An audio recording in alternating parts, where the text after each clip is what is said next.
Now then, YouTube, it is 11 weeks since my last chemo session for prostate cancer treatments. The recovery rehab is going fairly well, though a little slower than I would ideally like, but that's just because I'm very impatient.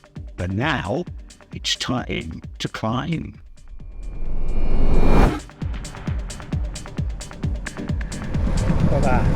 Well, I'm back on my old stamping ground just outside Girona. This is the famous Els Angels climb. It's literally on the doorstep of Girona. It's a beautiful climb and so fantastically accessible from the city.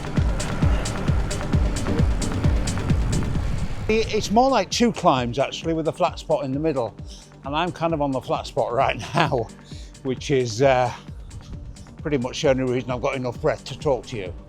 So this is my first big climb of the training program, 10 kilometers long. Up to now, really, I've just been doing little bumps. This is a proper climb. It wasn't specified by Coach Stu, but I just thought it was about time. So here we are. Cool cloudy morning again, early April, bit of mist on the tops, but very pleasant riding conditions. I'll let you know how I got on when we get to the top. Wish me luck. Okay, 3K to go. Not feeling too bad. The legs were very heavy for the first couple of kilometres, as you might expect. But the further up the climb we've got, the easier the legs have been feeling. And they've resurfaced the entire road since the last time I was on it.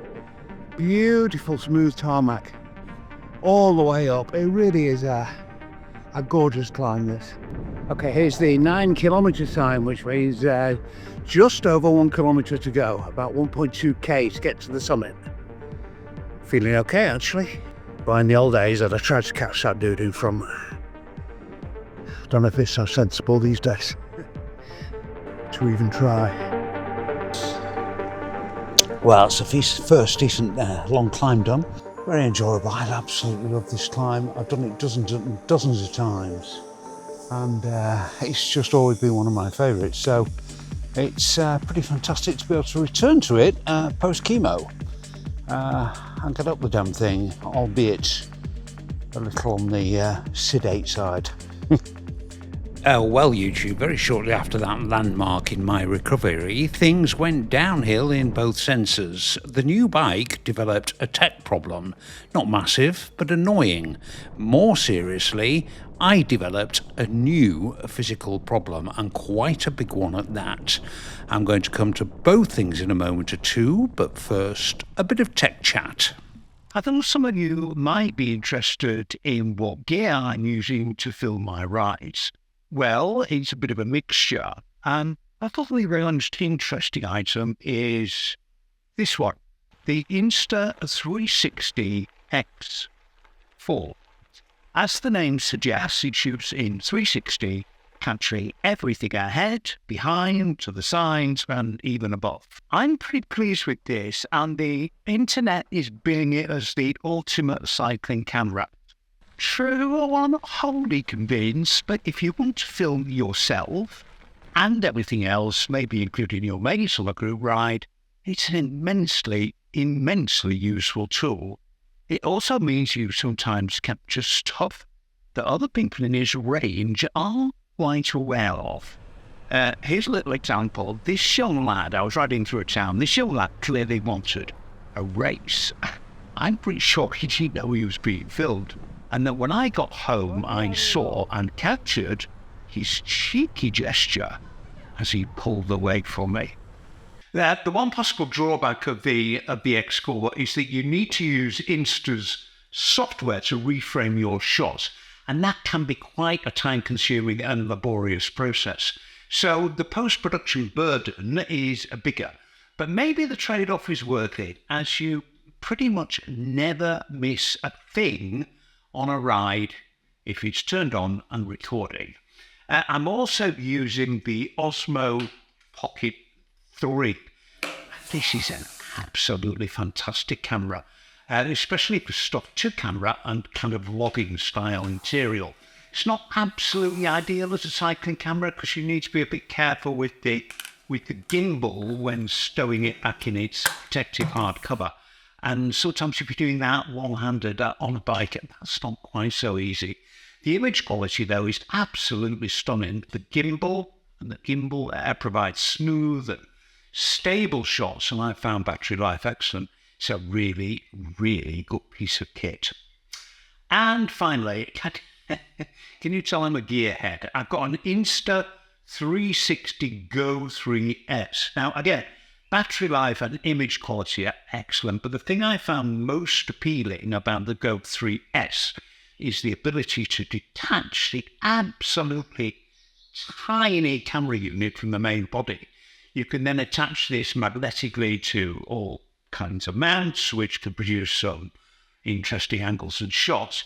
To be honest, I've not used this to its fullest capacity yet, as I've been riding mainly in gloves because it's been so chilly, and you need a bit of dexterity to kind of detach it, reattach it and not drop it, as well as turn it on and off. But I think I'll get real value out of this camera. Gosh, I had an early GoPro.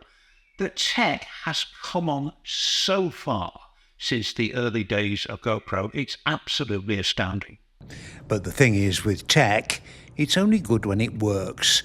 This is me, stony-faced, driving my high-tech bike back from a week-long sojourn in the bike shop getting repaired. Well, this is all a bit Groundhog Day, driving back from Girona with the bike in the back of the car again. And that's because it had to go back to the bike shop. The right-hand shifter on the Shimano system developed some kind of fault. It was weird, actually. Most of its functions were fine, but you kind of had to press the change gear buttons twice to make it change gear. It was as if the shifter had gone to sleep.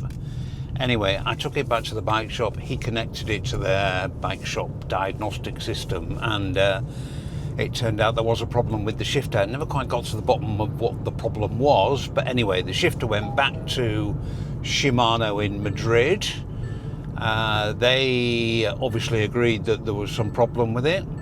So the car beeping at me, which it does on an alarmingly frequent basis. They agreed there was a problem with it and just changed it completely for a new shifter. The whole process took a week.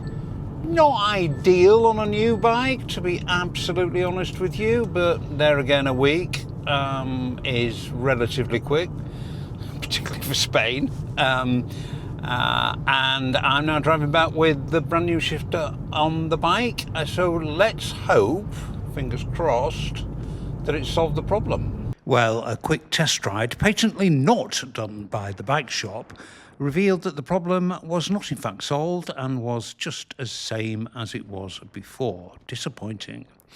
But then things got even worse. A huge spanner has been thrown into my works, and I can't pretend that I'm anything else other than really quite fed up about it. I mean, I knew this journey was not going to be a linear one. I knew there'd be ups, I knew there'd be downs, I knew there'd be peaks, I knew there'd be troughs, but this spanner that's just landed in the works is a real big one, and it's pretty much halted me in my tracks. So I'm sorry to finish this video on a bit of a downer, but to be truthful, I am on a bit of a downer because of what's happened. I'm afraid I'm going to keep you in suspense until the next episode to explain exactly the nature of this spanner.